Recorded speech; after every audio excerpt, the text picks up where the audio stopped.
샬롬, 사랑하는 성도 여러분, 귀하신 우리 주님 예수님의 이름으로 문안 인사를 드리며 예배에 환영을 드립니다. 오늘도 우리 주님께서 불러주신 은혜로 말미암아 우리에게 예비하신 하나님의 위로와 치유와 또 우리에게 능력의 놀라운 역사가 있는 줄로 믿습니다. 오늘 예배를 드리면서 우리 하나님께서 예비하신 모든 축복을 충만하게 받게 되기를 예수님의 이름으로 축복합니다. 이제 우리 다 같이 마음과 정성을 모아서 우리 하나님 앞에, 존귀하신 하나님 앞에 예배를 드리도록 하겠습니다. 7월 15일 수요 예배 이제 기도하면서 시작하겠습니다. 다 같이 기도하겠습니다. 여호와여, 주는 나의 방패시요 나의 영광이시요 나의 머리를 드는 자신이이다. 내가 나의 목소리로 여호와께 부르짖으니 그의 성산에서 응답하시는도다. 구원은 여호와께 있사오니 주의 복을 주의 백성에게 내리소서. 아멘. 사랑과 은혜가 풍성하신 존귀하신 우리 하나님 아버지, 불러주신 은혜로 말미암아 우리 모든 성도들이 참 좋으신 우리 하나님께 정성껏 예배를 드립니다. 우리의 죄와 허물을 예수님의 십자가의 공로로 우리 마음과 영을 정결하고 정직하게 하셔서 하나님께 합당한 예배를 드릴 수 있게 하여 주시옵소서. 어려운 때입니다. 코빅19를 비롯하여 여러 가지 문제를 가지고 기도하며 싸우고 있습니다. 사랑하는 하나님 아버지, 오늘 예배를 통하여 주님의 샬롬의 위로와 치유와 진정한 지혜와 능력의 은혜를 충만하게 주셔서 항상 주님 안에서 예수 그리스도의 이름으로 승리할 수 있게 하여 주시옵소서. 그래서 항상 기쁨과 감사가 넘치도록 주님이 인도하여 주시옵소서. 하나님께 모든 것을 믿고 맡기면서 우리의 구세주 되신 예수님의 이름으로 기도합니다. 아멘. 감사합니다. 우리 다 같이 찬송하며 하나님께 나아가도록 하겠습니다. 함께 드릴 찬송가는 288장 예수로 나의 구주 삼고 288장 찬송가 부르시겠습니다.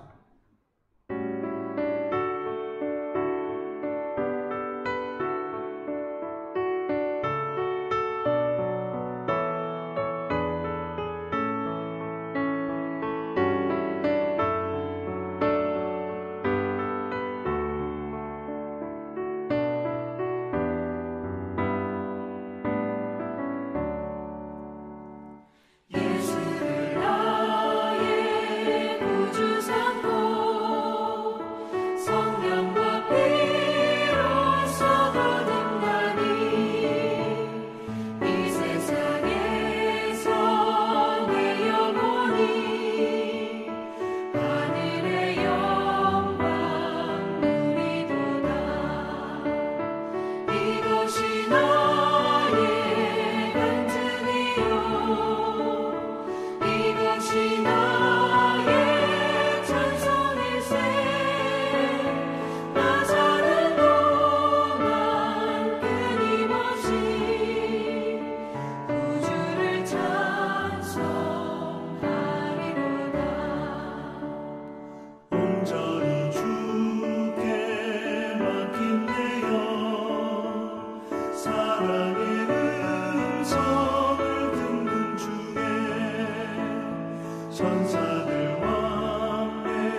아멘. 할렐루야. 감사합니다. 이제 우리 다 같이 한 마음으로 기도하는 시간 가지도록 하겠습니다. 우리가 함께 기도하실 때 대표로 이은경 권사님 기도해 주시겠습니다. 함께 기도합니다. 사랑과 은혜가 풍성하신 하나님, 우리에게 예배의 시간을 허락하시고 또한 힘든 가운데서도 주님 함께하여 주심에 감사드립니다. 자비로우신 하나님, 우리의 지난 날들의 죄를 주님 앞에 고백합니다. 우리의 연약함을 고백합니다. 주님, 우리를 불쌍히 여기시고 긍휼히 여기셔서 용서하여 주시옵소서. 주님 앞에 온전히 나아갈 수 없는 상황과 환경을 긍휼히 여겨 주시옵소서. 예배의 소중함을 깨닫지 못하고 주일 성수를 쉽게 생각하였던 지난 날들을 용서하여 주시옵소서. 간절히 기도하옵기는 빨리 이 모든 상황들이 정상화되어서 주님 앞에 모든 성도들이 함께 나와 예배 드릴 수 있는 날을 허락하여 주시옵소서. 치유와 회복의 하나님, 바이러스를 물리쳐 주시옵소서. 이로 인해 경제적으로나 육체적으로나 고통을 받는 수많은 주의 자녀들을 어루만져 주시고 지켜 주시옵소서. 하나님, 오늘도 영상 예배를 통하여 드리는 예배를 위해 기도드립니다. 우리가 어디에 있든지 각자의 삶의 자리에서 주님의 말씀을 사모하는 모든 이들의 심령에 역사하셔서 주님께서 예배하신 은혜를 풍성히 허락하여 주시옵소서. 비록 주님 전에 나와 예배 드리지는 못하지만 하나의 마음으로 함께 주님을 예배하는 공동체가 되게 인도하여 주시옵소서. 사랑과 자비의 하나님, 저희들이 여러 기도 제목들도 응답하여 주옵소서. 우리의 기도들이 주님 뜻에 합당하게 하시고 주님의 뜻대로 우리의 기도를 들어주시옵소서. 이 시간 성도님들 가운데 연로하시고 아픈 지체들에게 주님의 치유의 손길을 더하여 주시고 심령이 상한 영혼이 있다면 주님께서 친히 위로하여 주시옵소서. 이 시간 하나님의 말씀을 전하실 백진국 목사님을 위해 기도드립니다. 날마다 주님의 말씀을 위해 기도하실 때 지혜와 은혜의 풍성이 허락하여 주시옵소서. 말씀을 듣는 저희들에게 큰 깨달음과 기쁨을 끼치게 하여 주옵소서. 감사드리며 마치는 시간까지 함께 하실 줄 믿사오며 우리를 사랑하시는 예수님의 이름으로 기도드립니다. 아멘. 아멘. 정성껏 간절하게 기도하신 우리 권사님의 기도가 예수 그리스도의 이름으로 분명히 이루어지게 될 줄로 믿습니다. 아멘. 오늘 함께 보실 말씀은 갈라디아서 2장 11절에서 16절 말씀까지 보시겠습니다. 갈라디아서 2장 11절에서 16절 말씀까지 우리 함께 보시겠습니다. 게바가 안디옥에 이르렀을 때 책망받을 일이 있기로 내가 그를 대면하여 책망하였노라. 야고보에게서 온 어떤 이들이 이르기 전에 게바가 이방인과 함께 먹다가 그들이 오매 그가 할례자들을 두려워하여 떠나 물러가매 남은 유대인들도 그와 같이 외식하므로 바나바도 그들의 외식에 유혹되었느니라. 그러므로 나는 그들이 복음의 진리를 따라 바르게 행하지 아니함을 보고 모든 자 앞에서 게바에게 이르되 내가 유대인으로서 이방인을 따르고 유대인답게 살지 아니하면서 어찌하여 억지로 이방인을 유대인답게 살게 하려느냐 하였노라. 우리는 본래 유대인이요 이방 죄인이 아니로되 사람이 의롭게 되는 것은 율법의 행위로 말미암이 아니요 오직 예수 그리스도를 믿는 믿음으로 말미암는 줄 알므로 우리도 그리스도 예수를 믿나니 이는 우리가 율법의 행위로서가 아니고 그리스도를 믿음으로써 의롭다함을 얻으려 함이라. 율법의 행위로서는 의롭다함을 얻을 육체가 없느니라. 아멘. 오늘 본문 11절에서 13절 말씀을 보게 되면은 바울이 책망하고 있는 내용이 나오고 있습니다. 게바가 안디옥에 이르렀을 때에 책망받을 일이 있기로 내가 그를 대면하여 책망하였노라. 야고보에서 온 어떤 이들이 이르기 전에 게바가 이방인과 함께 먹다가 그들이 오매 그가 할례자들을 두려워하여 떠나 물러가매 남은 유대인들도 그와 같이 외식함으로 바나바도 그들의 외식에 유혹되었느니라 라고 말씀하고 있습니다. 여기서 바울은 책망하고 있는데 누구를 책망하고 있고 무엇을 책망하고 있습니까? 바로 게바를 책망하고 있었다고 합니다. 게바가 누구입니까? 베드로입니다. 베드로는 예수님이 살아 계셨을 때도 그는 제자들 중에 수장이 되었던 제자였습니다. 그리고 예수님께서 부활하시고 승천하신 이후에 성령 강림한 이후에 교회에서 리더가 되었을 뿐만 아니라 많은 사람들에게 존경받는 위대한 사도였던 것입니다. 그런데 책망하고 있는 바울은 어떤 사람입니까? 그는 예수 믿는 자들을, 교회를 핍박하던 사람이었습니다. 물론 은혜를 받고 부름을 받아서 사도가 되었지만 베드로보다 훨씬 이후에 부름받았던 베드로의 입장으로 보게 되면 까마득한 후배였던 것입니다. 그럼에도 불구하고 바울은 오늘 11절 말씀에 내가 그를 대면하여 책망하였노라. 얼굴과 얼굴을 대고 책망하였다라고 말씀하고 있습니다. 무슨 일이 일어났습니까? 베드로는 당시 안디옥 교회에 방문하고 있었습니다. 안디옥 교회에서 그 예수님을 믿고 이제 성도가 된 이방인들과 함께 식탁을 나누면서 교제하고 있었던 것입니다. 그때 오늘 본문에는 야고보에게서 온 어떤 이들이라고 되어 있는데 이들은 예루살렘 교회에서 방문하던 유대인 그리스도인이었습니다. 예루살렘은 제일 가장 먼저 세워진 신약의 교회입니다. 거기서 이제 성도들이 찾아오게 되는데 베드로가 이방인 성도들과 식사를 하다가 갑자기 자리를 일어나서 떠났습니다. 왜냐하면은 예루살렘에 있는 유대인들은 이방인들과 함께 식탁을 나누는 것을 죄로 여겼기 때문에 그렇습니다. 그런데 베드로만 그랬던 것이 아니라 베드로와 동행하고 있던 다른 유대인 성도들도 같이 따라서 일어났을 뿐만 아니라 심지어 존경받던 바나바도 그랬다라고 말씀하고 있습니다. 자, 이런 베드로의 행동은 본문 말씀에 어떻게 평가되고 있습니까? 비록 갈라디아서가 바울이 쓴 서신이기는 하지만 하나님의 영감으로 쓰게 된 기록이기 때문에 하나님의 말씀인 것입니다. 그러니까 하나님의 평가, 하나님의 말씀의 평가라고 우리가 볼 수 있습니다. 14절 말씀입니다. 그러므로 나는 그들이 복음의 진리를 따라 바르게 행하지 아니함을 보고 모든 자 앞에서 게바에게 이르되 내가 유대인으로서 이방인을 따르고 유대인답게 살지 아니하면서 어찌 억지로 이방인을 유대인답게 살게 하려느냐 하였노라.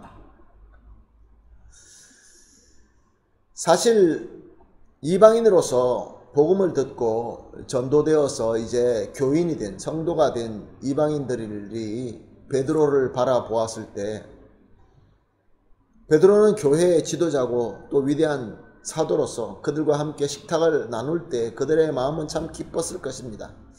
자, 우리는 이제 인정받는 성도가 되었구나. 정말 가르쳐 주시는 그 말씀대로 예수 그리스도를 믿음으로 말미암아 의롭게 되었구나 라고 믿었을 것입니다. 그래서 너무나 좋았을 것입니다. 그런데 예루살렘의 유대인 성도들은 아직도 그들은 율법과 전통을 믿고 있기 때문에 이방인들과 함께 식탁을 나누는 것은 죄로 여겼습니다. 그러니까 베드로의 행동은 그 당시에 안디옥에 있는 이방인 성도들과 식탁을 나누는 것, 그리고 예루살렘 성도들이 올라오자 피한 것, 이것을 어떻게 보면은 당시의 전통과 관습을 잘 이해하고 이해 잘 맞추어서 지혜롭게 처사한 것으로 보입니다.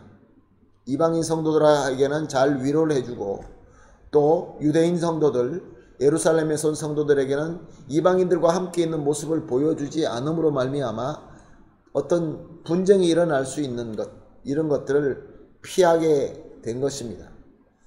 그래서 우리는 이것이 어쩌면은 지혜로운 처사다라고 그렇게 평가할 수 있습니다.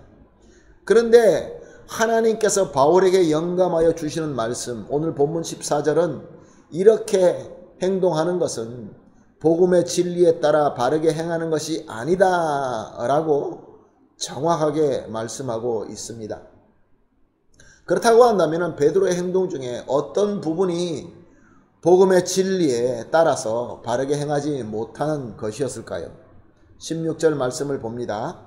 사람이 의롭게 되는 것은 율법의 행위로 말미암음이 아니요 오직 예수 그리스도의 믿음으로 말미암은 줄 알므로 우리도 그리스도 예수를 믿나니 이는 우리가 율법의 행위로서가 아니고 그리스도를 믿음으로써 의롭다함을 얻으려 함이라.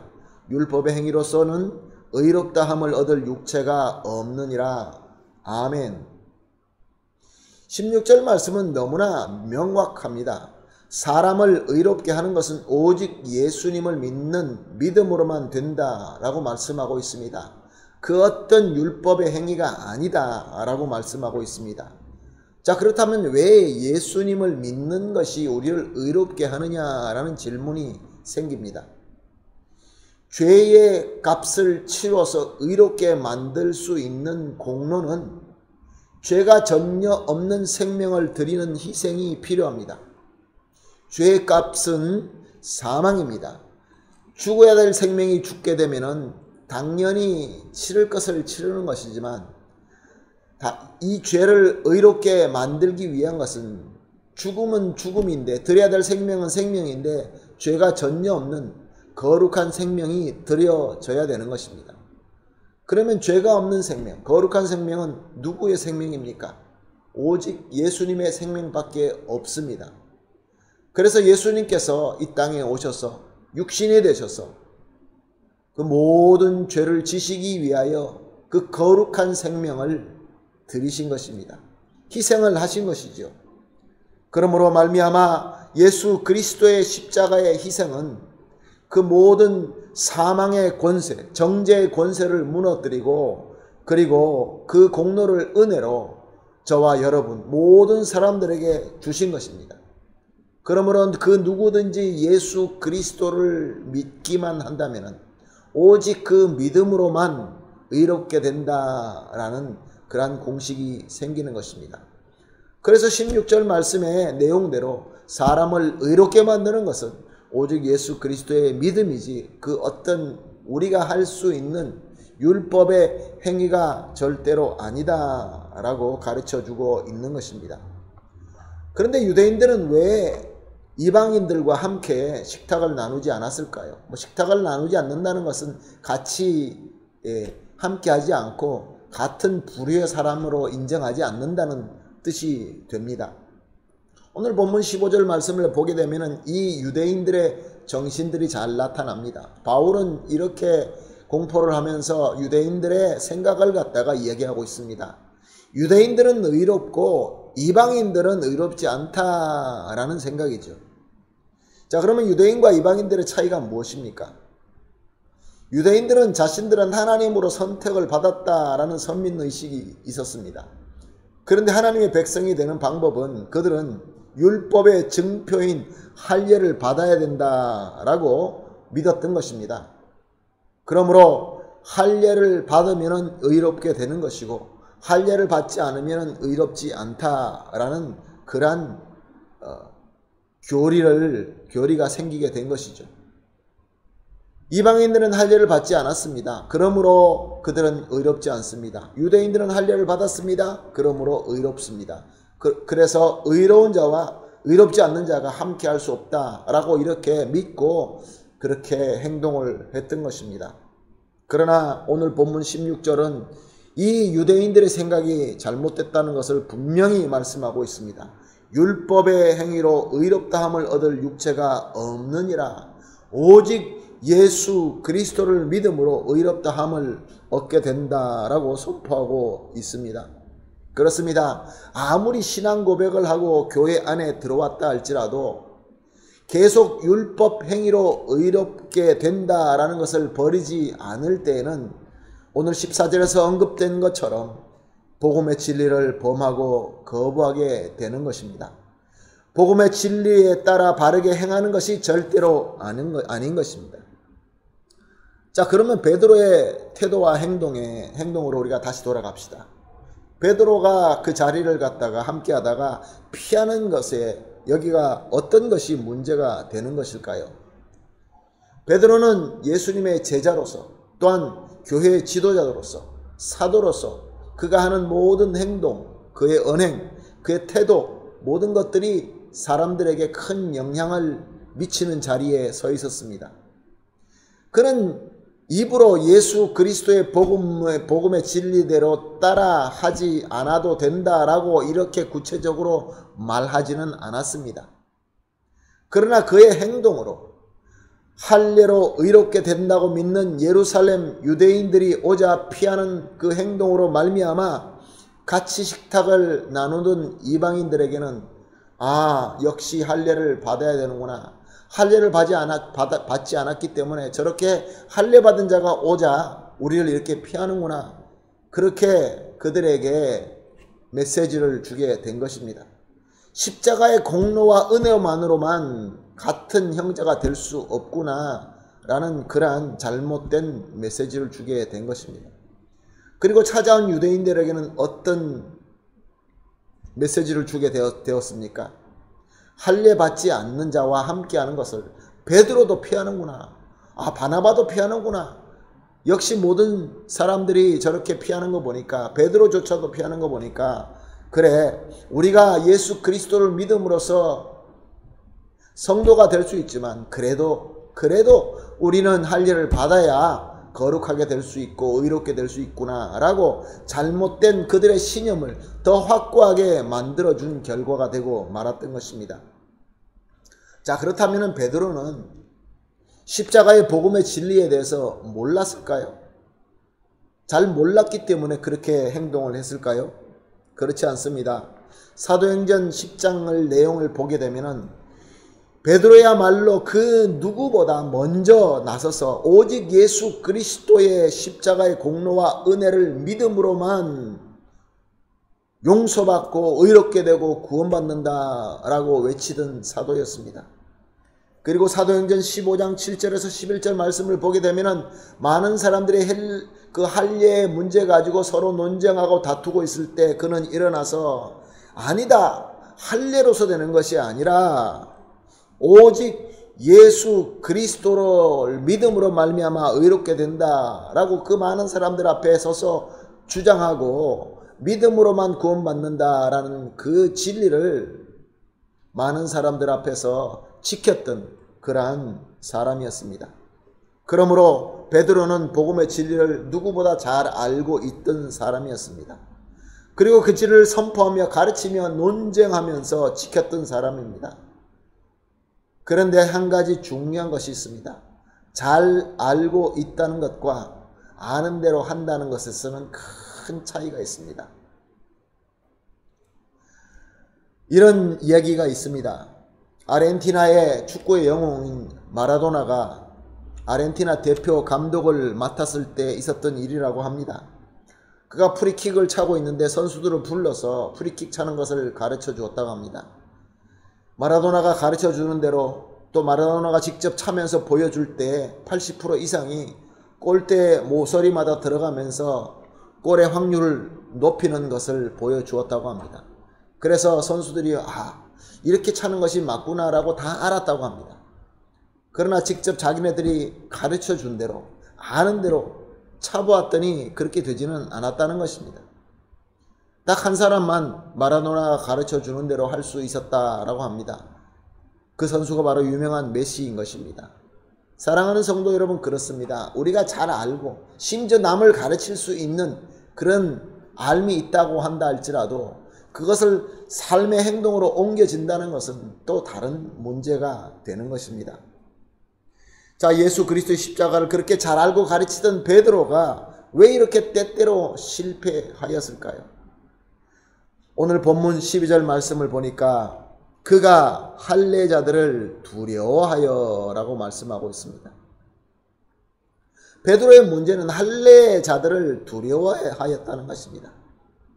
성도가 복음의 진리를 잘 알고 있다 할지라도, 비록 한때 그 진리대로 잘 살 수 있었다 할지라도 사람들의 여론과 사람들의 눈이 두려워지기 시작하고 상황에 따라서 편안하게 하고자 하는 그러한 마음이 생기게 되면은 복음의 진리에 따라서 올바로 행하게 하기가 어렵게 된다, 그런 말씀입니다. 우리가 계속 요즘 새벽 예배를 통하여 이사야서를 보고 있습니다. 요즘에 우리 하나님께서 이사야서를 통하여 주시는 말씀의 그 요지가 이스라엘 백성이 비록 아수르에게 공격을 받는다 할지라도 막대기와 방망이로 표현되어 있습니다. 막대기와 방망이로 두들겨 맞는 그 상황 속에서도 하나님께서 이사야를 통하여 주시는 메시지가 무엇이냐면은 두려워 말라의 메시지인 것입니다. 왜 그렇습니까? 왜냐하면은 우리를 힘들게 만들고 우리를 진리대로 살지 못하게 만드는 것은 그 문제, 시련 자체가 아니라 오히려 그것을 두려워하는 공포심, 두려움 때문에 무너지기가 쉽다, 그런 말씀입니다. 베드로는 두려워졌습니다.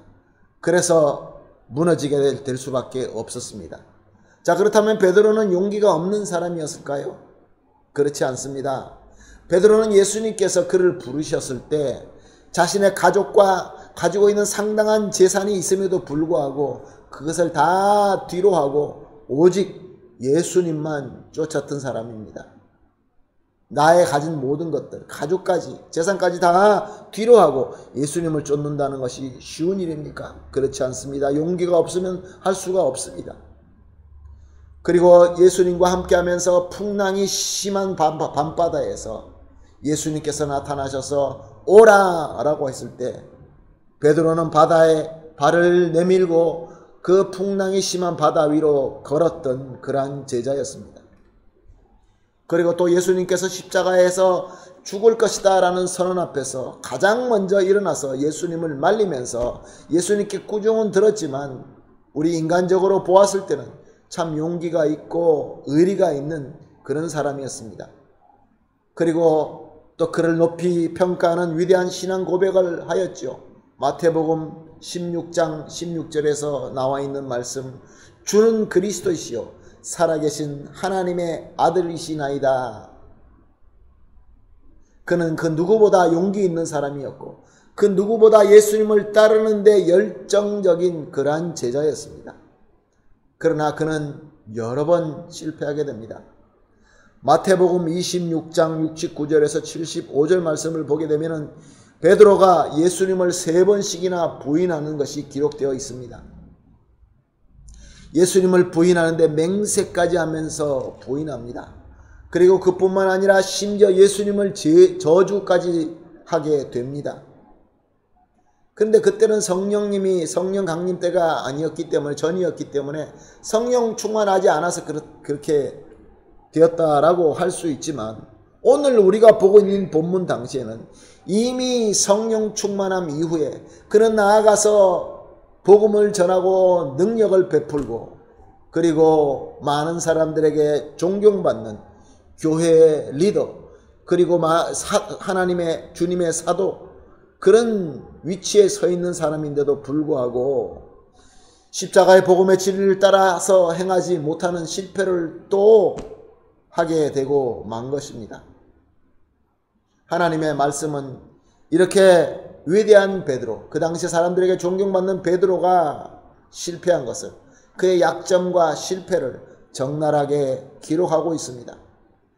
그리고 책망받게 하는데 그것도 같은 동료 출신 제자들에게 책망을 받는 것이 아니라 교회 박해자 출신, 한참 뒤에 된 후배 사역자인 바울에게 지적받고 책망받는 이것을 그대로 기록하게 하셨습니다. 하나님께서 왜 이 말씀을 기록하게 하셨고, 왜 오늘 우리에게 이 말씀이 전해지고 이 말씀을 읽는 사람들에게 하나님께서 주시는 메시지는 도대체 무엇일까요? 그 메시지는 제 아무리 뜨거운 열정을 가지고 있다 할지라도, 제 아무리 한때 용기를 가지고 열심히 예수님을 따라간다 할지라도, 제 아무리 복음의 진리를 잘 알고 선포하며 멋있게 가르치고 훌륭하게 논쟁한다 할지라도, 제 아무리 하나님의 놀라운 이적을 행하며 교회를 이끄는 위대한 지도자가 되었다 할지라도, 오직 주님께만 붙들린 바가 되지 않고 주님을 바라보지 않고 주님 안에 거하지 못하게 된다고 한다면은 사람들이 두려워지고 상황들이 두려워져서 사람의 여론대로, 상황이 편한 대로 그렇게 이끌려갈 수밖에 없다라는 메시지인 것입니다. 그래서 복음의 진리대로 바르게 사는 데에 대해서 실패할 수밖에 없다, 그런 말씀이죠. 사랑하는 성도 여러분, 그렇습니다. 우리가 우리 자신을 믿어서는 절대로 안 됩니다. 사람을 바라보아서는 안 됩니다. 상황을 믿어서는 안 됩니다. 비록 상황이 좋아서 또 나의 능력이 한순간에 풍성하여서 사람에게 인정받고 박수받는다 할지라도 그때일수록 내 자신을 믿어서는 절대로 안 되는 것입니다. 왜냐하면 내 안에는 선한 것이 아무것도 없기 때문에 그렇습니다. 오직 예수 그리스도의 그 십자가의 능력으로 충만하게 채워 있을 때 예수님의 능력으로, 예수님의 인도하심으로만 가능하게 되는 것입니다.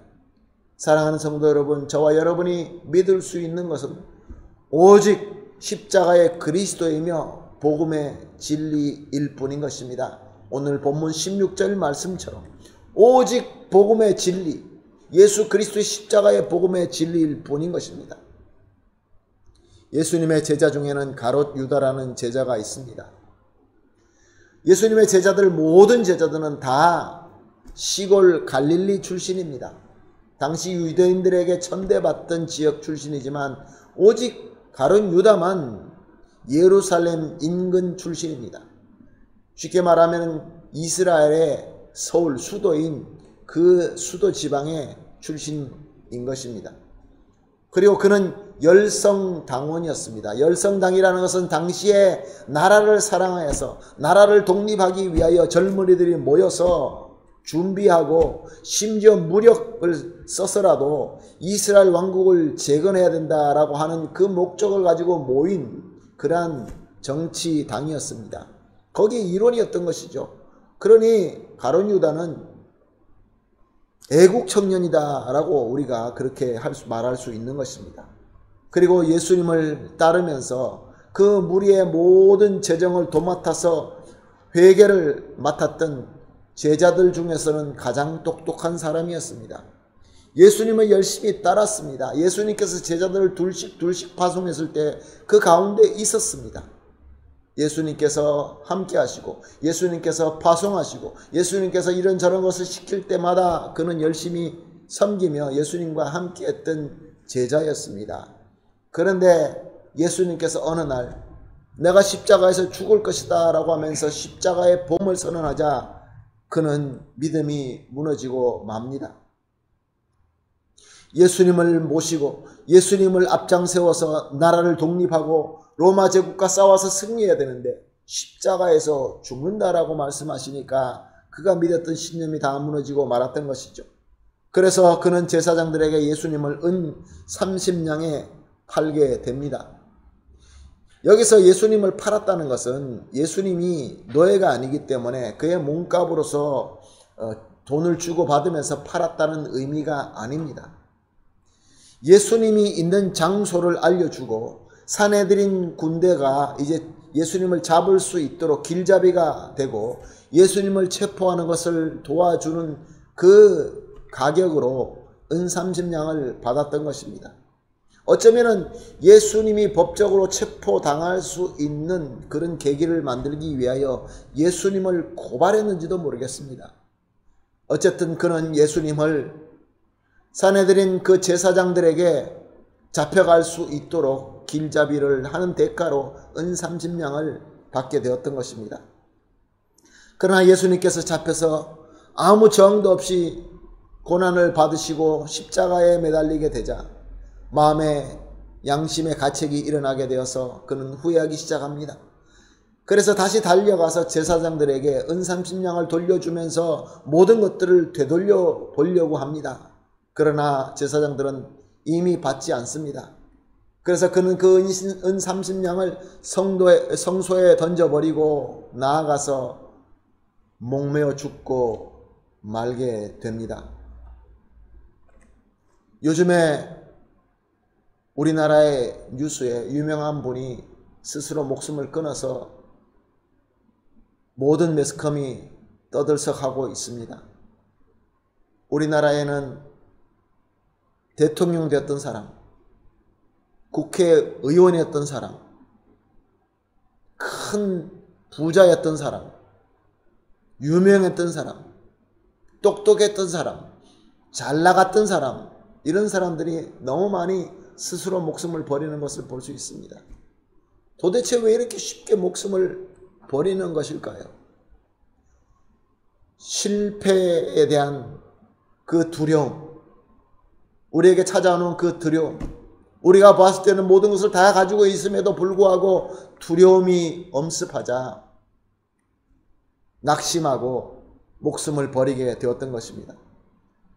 유다는 베드로와 똑같이 예수 그리스도 십자가 앞에서 실패하였습니다. 복음의 진리대로 바르게 따르지 못하였습니다. 그때 베드로는 나아가서 심히 통곡하며 회개하였습니다. 그래서 예수님께서 다시 찾아오셨을 때 그는 예수님으로부터 용서받고 예수님으로부터 다시 사도로 세움을 받는 새로운 기회, 새 삶의 기회를 얻게 되었던 것입니다. 십자가의 복음의 능력으로 다시 회복되고 다시 올바로 서서 인생의 새로운 기회를 다시 찾게 되었던 것입니다. 비록 까마득한 후배인 바울에게 책망을 받을 때도 그는 그것으로 겸손하게 받아들이고 예수 그리스도의 십자가의 그 보혈의 공로로 주님 앞에 새로운 기회를 얻을 수 있는 그러한 믿음의 소유자였던 것입니다. 이와 반대로 유다는 자신의 실패를 실망하면서 낙심하여서 모든 것들을 놓아버렸습니다. 자기 스스로 목숨을 끊음으로 말미암아 영원히 십자가의 복음의 능력의 은혜를 받을 수 없게 되었던 것입니다. 오늘 말씀을 정리하면서 성령님께서 오늘 주신 이 말씀을 내용으로 우리 마음에 주시는 그 감동과 영감과 조명하심을 점검하시게 되기를 예수님의 이름으로 부탁을 드립니다. 오늘 말씀은 복음의 진리를 아무리 잘 알고 가르친다 할지라도 물론 복음을 잘 알아야 되겠죠. 예수 그리스도의 십자가의 복음으로 살아야 된다고 계속 그 주제를 가지고 우리 설교하고 있습니다. 예수 그리스도의 그 십자가의 보혈의 복음 잘 알아야 됩니다. 잘 가르쳐야 됩니다. 그러나 그것으로만으로 진리대로 바르게 살게 만들지는 않습니다. 예수 그리스도의 십자가의 능력에 붙잡혀 있어야 됩니다. 예수 그리스도가 그 내 마음속에 가득 차서 예수님과 한 몸이 되어 있어야 됩니다. 그리스도의 십자가의 삶이 우리 삶의 매일의 삶이 되어야 됩니다. 그렇지 않으면 우리에게 사람과 상황이 무서워지게 됩니다. 사랑하는 성도 여러분, 두려움이 계십니까? 지금 우리가 살고 있는 이때 이 어려움들이 두려워지십니까? 그렇다고 한다면 스스로의 마음을 점검해 보시길 바랍니다. 예수 그리스도의 십자가가 내 마음속에 가득 차고 있는지, 그리고 나아가서 우리가 두려움을 가지게 되면 두려움을 떨치지 못하게 된다고 한다면 사람들의 눈과 사람들의 여론과 또 상황이 원하는 그대로 끌려갈 수밖에 없습니다. 그래서 복음의 진리를 따르지 못하는 행동들이 나올 수밖에 없는 것이죠. 저 위대한 베드로도 무너질 수밖에 없었던 것입니다. 그러나 우리가 무너진다 할지라도 우리 사랑의 주님께서는 다시 우리에게 기회를 주십니다.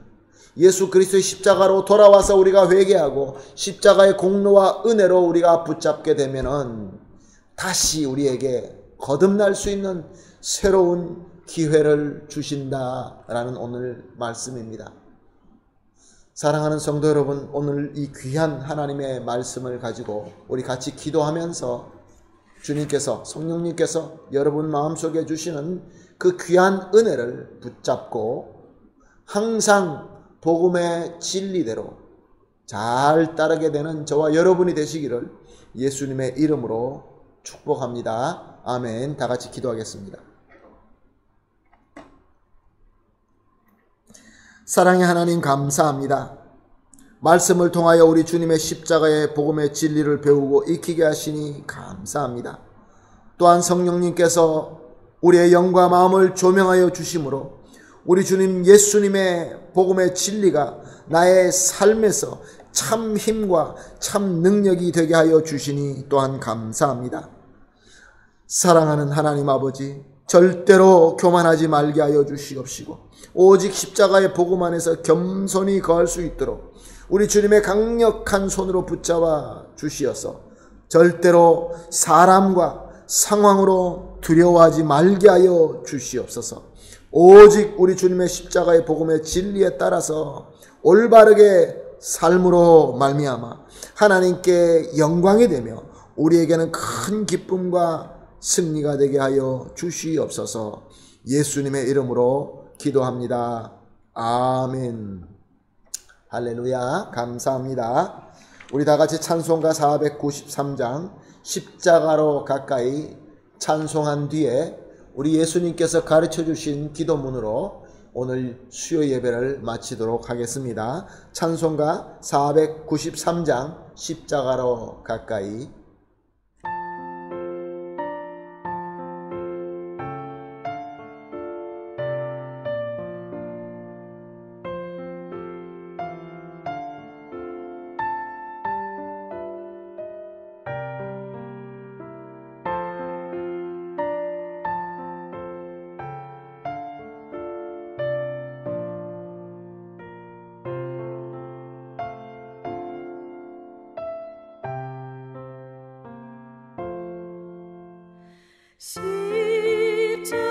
십자가로 가까이 나를 이끄시고 거기 흘린 보혈로 정케하옵소서.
아멘.